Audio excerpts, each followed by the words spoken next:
वजीर पंचायत राज और देही तरक्याती दयाकर राव ने जिले जनगांव के हल्का असम्बली पाला कुर्ती का दौरा करके मुख्तलिफ तरक्याती प्रोग्रामों में हिस्सा लिया। इस दौरान रियासती वजीर ई दयाकर राव ने पाला कुर्ती मंडल में वाक़ शातापुरम में सीसी रोड और डबल बेडरूम मकानात के तामीरी कामों का संग बुनियाद रखा, जबकि चेन्नूर में ग्राम पंचायत भवन रैतु वेदिका का इफ्तिताह अंजाम दिया। इस मौके पर खिताब करते हुए रियासती वजीर ई दयाकर राव ने कहा कि तेलंगाना हुकूमत तमाम तबकात की फलाह बहबूद के लिए काम कर रही है और वजीर आला के चंद्रशेखर राव रियासत की तरक्की और अवाम की फलाह बहबूद के लिए बड़े पैमाने पर इक़दामात कर रहे हैं। उन्होंने कहा कि रियासत तेलंगाना तरक्की के एतबार से मुल्क में सबसे आगे है। वजीर मौसूफ ने कहा कि कोरोना की वजह से रियासत की तरक्की एक रुकावट बन गई है, इसके बावजूद वजीर आला के सियाह ने रियासत में तरक्की और फलाही प्रोग्रामों को नहीं रोका।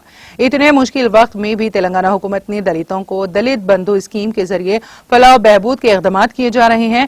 उन्होंने कहा कि रियासत की हर गरीब और मुस्तहक को डबल बेडरूम मकान फराहम किया जाएगा। उन्होंने कहा कि किसानों की फलाह बहबूद के लिए भी हुकूमत की जानिब से बेशुमार इक़दामात किए जा रहे हैं। उन्होंने कहा कि बाज़ मुफाद परस्त सियासी कायदीन अपनी झूठी शोहरत के लिए टीआरएस के खिलाफ गुमराह कुन तशहीर कर रहे हैं, जिससे रियासत की अवाम अच्छी तरह वाकिफ है। इस मौके पर मुकामी टीआरएस कायदीन और कारकुनों की कसीर तादाद ने शिरकत की।